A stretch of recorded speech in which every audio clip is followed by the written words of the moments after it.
ओमी के घर रात भर रुकने वाला था। उसने आभार व्यक्त करते हुए कहा, ये मेरा सौभाग्य होगा कि मुझे आप जैसे बढ़िया व्यक्ति के साथ रहने का मौका मिला। आप लोग सच में बहुत ही अच्छे लोग हैं। ओमी ने भी ठीक इसी तरह आभार जताते हुए कहा, मैं हमेशा से आपके काम का और आपके किए हुए जादुई प्रयोगों का प्रशंसक रहा हूं, इसलिए आपका यहाँ रुकना मेरे लिए बहुत बड़ी बात है। ये मेरे लिए सौभाग्य की बात है कि आप हमारे घर पर आज रह रहे हैं। वो नहीं चाहता था कि बार बार विक्रम उसे इस बात के लिए शुक्रिया अदा करे कि वो उसके घर रुक रहा है, इसलिए ओमी ने बात बदलते हुए कहा, वैसे सर आप एक बात बताइए कि आप इतने उम्र दराज होने के बावजूद भी आखिर इतने आकर्षक और ऊर्जावान कैसे नजर आते हैं, जबकि मैं आपकी उम्र के कई लोगों को जानता हूं जो कि अपनी बढ़ती उम्र से होने वाली समस्याओं से दिन रात परेशान रहते हैं, और तो और उनका आकर्षण भी पूरी तरह से खत्म हो चुका है। मुझे ऐसा लगता है कि जैसे आपके पास इसके लिए भी कोई बहुत बड़ी ट्रिक है, या फिर आपने किसी न किसी जादुई तरीके से अपनी उम्र को अपने वश में कर लिया है। मैं जानने के लिए बहुत ही ज्यादा उत्सुक हूं कि आखिर इसका राज क्या है। अगर आपको कोई परेशानी ना हो तो कृपया मुझे अपना राज बताइए, क्योंकि सच में मैं जानना चाहता हूं। ये सुनकर विक्रम ने खाना खाते हुए जवाब दिया, ओमी तुम्हारी तो आदत ही है हर चीज को बढ़ा चढ़ा कर बताने की। सच कहूं तो मैं इतना भी जवान नजर नहीं आता हूं जितना तुम कह रहे हो, और वैसे भी बुढ़ापे का असर मेरे ऊपर भी है। मैं भी औरों की तरह इस आने वाले बुढ़ापे से थोड़ा परेशान हूं, लेकिन अगर मैं अपनी तंदुरुस्ती के पीछे का राज कहूं तो वो ये है कि मैंने अपने ऊपर ढेरों प्रयोग किए हैं। लगातार ही मैं अलग अलग सफल और असफल प्रयोग अपने ऊपर करते गया। मेरे हजारों प्रयोग असफल होते गए, लेकिन फिर भी मैं प्रयास करते गया। कई बार प्रयास करने के कारण ईश्वर की कृपा से उन प्रयासों में से कुछ प्रयास सफल हो गए, और यही कारण है कि तुम देख सकते हो कि मैं आज भी अपनी उम्र के लोगों से थोड़ा कम बूढ़ा नजर आता हूँ। मगर मेरे सफेद होते बाल मेरे असफल प्रयोगों का एक उदाहरण है। काफी कोशिश करने के बाद भी वो जवानी के दिनों जैसे काले नहीं हो सके। कहते हुए वो एक बनावटी ठहाका मारकर हंसने लगा। उसके साथ साथ ओमी और उसके परिवार के सभी लोग एक साथ खिलखिलाकर हंस पड़े। हंसी पूरी करने के बाद दामिनी ने विक्रम से सहज भाव में कहा, तो फिर अगर आपको कभी भी अपने प्रयोगों को सफल करने के तरीके का पता चल जाए तो आप मुझे उन प्रयोगों के बारे में बताने से मत चूकिएगा। आखिर मेरा भी एक सपना है कि मैं हमेशा वैसी ही दिखती रहूं जैसे अभी लगती हूं। कहते हुए दामिनी ने शर्म से अपनी नजरें झुका ली। विक्रम ने मुस्कुराते हुए जवाब दिया, जरूर, बल्कि तुम तो पूरी तरह से निश्चिंत रहो, क्योंकि अगर मैंने कभी कोई ऐसा तरीका ढूंढ लिया तो मैं तुम्हें इसके बारे में जरूर बताऊंगा। और तो और मैं ये भी वादा करता हूं कि आप मेरे उन प्रयोगों को उपयोग करने वाली पहली महिला होंगी। लेकिन अभी मुझे लगता है कि मुझे एक सही प्रयोग करने में काफी समय लगेगा। वैसे तब तक के लिए मैं आपको बता दूं कि आप फिलहाल बहुत ही ज्यादा खूबसूरत लगती हैं। आप चाहे कितनी भी बूढ़ी क्यों न हो जाएं, आपकी सुंदरता बनी रहेगी। विक्रम की बातें सुनकर एक बार फिर से दामिनी शर्मा गई और उसने नजरें नीची कर ली। वहीं दूसरी तरफ दामिनी की तारीफ करने के बाद खाना खाते हुए वो अपनी सोच में डूब गया। वो सोच रहा था कि मैंने जो एंटी एजिंग फार्मूला बनाया था, अगर वो इस जमाने की जादूगरनी और काला जादू करने वाली औरतों को बेच दूंगा तो वो किसी भी कीमत पर उसे खरीदने के लिए तैयार हो जाएंगे, क्योंकि वो सही में इतना अच्छा फार्मूला है कि उससे लोगों की उम्र कम हो जाती है। अपने काम की खुद तारीफ करते हुए विक्रम खुद पर गर्व महसूस कर रहा था और मन ही मन मुस्कुरा रहा था। यह सुनकर कि विक्रम सबसे पहले उसे अपने प्रयोगों के बारे में उसे बताने वाला है, दामिनी काफी ज्यादा खुश हुई और वो उत्साहित होकर बोली, ये मेरे लिए बहुत ही बड़ी बात होगी। वैसे आपकी तारीफ के लिए शुक्रिया सर। काफी देर तक विक्रम दामिनी और ओमी के साथ गप्पे मारते रहा। उसे उन दोनों के साथ बातचीत करने में काफी मजा आ रहा था। वहीं दूसरी तरफ ओमी और दामिनी भी विक्रम को अपने घर पर रखने के लिए काफी ज्यादा उत्साहित थे। खाना खाने के बाद ओमी ने आगे आकर विक्रम से कहा, दिन भर से आप थक गए होंगे, मेरे साथ चलिए, मैं आपको आपका कमरा दिखा देता हूं। कहते हुए ओमी आगे बढ़ गया और विक्रम उसका पीछा करने लगा। कुछ ही देर बाद दोनों दूसरे फ्लोर पर खड़े हुए थे। कमरे में जाते हुए ओमी ने उससे कहा, इस कमरे को हम मेहमानों के लिए उपयोग करते हैं। वैसे ये कमरा मेरे बड़े बेटे का है, फिलहाल वो हमारे साथ नहीं रहता है। कमरे के अंदर घुसते हुए विक्रम ने चारों तरफ नजर घुमाकर देखा। उस कमरे में सिर्फ एक छोटा सा पलंग, एक टेबल और एक छोटा सा वार्डरोब था। कमरे को देखते हुए विक्रम ने कहा, यह काफी अच्छा कमरा है। एक बार फिर से मुझे इस कमरे में रात भर ठहरने की अनुमति देने के लिए शुक्रिया। ओमी ने उसे इस तरह से देखा जैसे कि वो उसका आभार व्यक्त करके गलती कर रहा हो। विक्रम ओमी के भावों को काफी अच्छी तरह से समझ गया और हल्की मुस्कुराहट के साथ बोला, ठीक है, मैं तुम्हें अब एक बार और थैंक्स नहीं कहूंगा। ओमी ने मुस्कुराते हुए कहा, बस यही मैं चाहता हूं, आप बार बार ये ना करें। अब आप आराम करिए, आपकी आंखों से लग रहा है जैसे आप काफी ज्यादा थक गए हैं। कहते हुए ओमी वहां से चला गया। बिस्तर को देखते हुए विक्रम ने एक गहरी सांस लेकर कहा, सच में आज का दिन काफी लंबा था, न जाने क्या क्या देखने को मिल गया। ओमी सही कह रहा था, मैं सच में बहुत ज्यादा थक चुका हूं, अब मुझे गहरी नींद की जरूरत है। कहते हुए वो अपने कपड़े बदल कर बिस्तर पर जाकर लेट गया।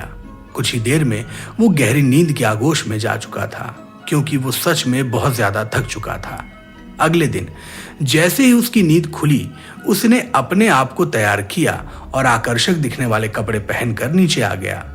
आज वो बैंक जाने वाला था, क्योंकि वो जानता था कि अगर वो इस दुनिया में एक नामी व्यक्ति था और उसका हर तरफ बोलबाला था, तो एक बैंक अकाउंट ऐसा जरूर होगा जो कि उसके नाम से खुला होगा। इसलिए वो उठते ही ये सोच रहा था कि आज वो बैंक जाएगा। जैसे ही विक्रम नीचे पहुंचा, उसने देखा कि सभी तैयार होकर इकट्ठे हो चुके थे और डाइनिंग हॉल में उसका इंतजार कर रहे थे। विक्रम ने सभी को गौर से देखा और सबसे माफी मांगते हुए बोला, मुझे माफ करिएगा, शायद मुझे उठने में काफी देर हो गई और मेरे कारण आप लोग अपना नाश्ता करने में लेट हो गए। ये सुनते ही तत्काल दामिनी ने कहा, नहीं नहीं, ऐसा नहीं है, आप गलत सोच रहे हैं। हम बस 1 मिनट पहले ही यहाँ बैठे हैं, बस जरा देर ही हुई है हमें आपका इंतजार करते हुए। अपने आप को इसके लिए दोषी मत ठहराइए। ये सुनकर मुस्कुराते हुए उसने कहा, फिर तो ये अच्छा ही हुआ कि मैं सही टाइम पर आ गया, वरना आप लोग बेवजह ही परेशान हो जाते। खैर चलिए नाश्ता शुरू करते हैं। कहते हुए विक्रम कुर्सी खिसकाते हुए बैठ गया। जैसे ही वो कुर्सी पर बैठा, ओमी ने तत्काल उसे देखते हुए कहा, तो फिर आज आप क्या करने वाले हैं? क्या आप इसी शहर में रुकेंगे या फिर कहीं और जाएंगे? विक्रम ने तत्काल जवाब दिया, आज मुझे बैंक जाना है और कुछ दुकानों पर जाकर खरीदारी करनी है, मगर मुझे मेरे साथ किसी न किसी की जरूरत पड़ेगी, क्योंकि मुझे शहर में आए हुए काफी समय हो गया है और मैं शहर के बारे में भूल चुका हूं। उसने जैसे ही अपनी बात खत्म की, फौरन ही दामिनी ने जवाब दिया, इसमें चिंता करने की कोई बात नहीं है, आप मेरे बेटे को अपने साथ ले जाइए। वैसे भी वो शहर के सबसे बड़े जादू के स्कूल में जाने के ख्वाब देखने के अलावा कुछ नहीं करता है और ये आपके लिए भी काफी आसान हो जाएगा। वो आपको हर हिस्से में लेकर जाएगा, क्योंकि भले ही ये छोटा है लेकिन इसे लगभग शहर के हर हिस्से की जानकारी है। उसने खुशी भरी आवाज में कहा, अगर ऐसा हो सके तो फिर ये मेरे लिए काफी ज्यादा मददगार साबित होगा।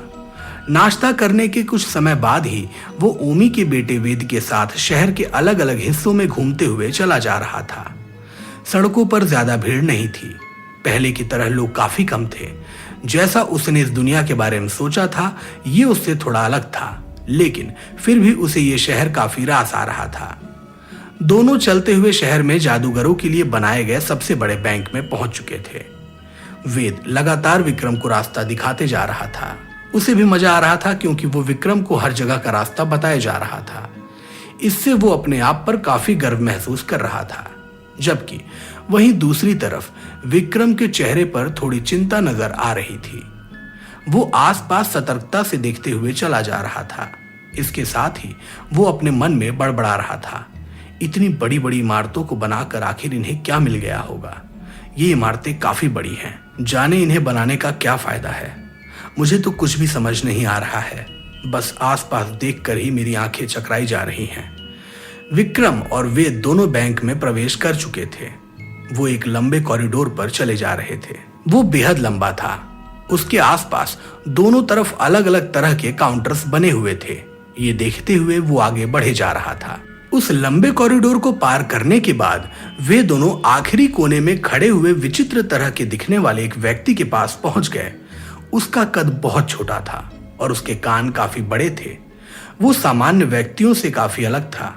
वो अपने काम में काफी व्यस्त था और वो ध्यान लगाकर कुछ लिख रहा था। उसके पास जाते ही विक्रम ने अपनी भारी आवाज के साथ कहा, मुझे अपने पैसे चाहिए।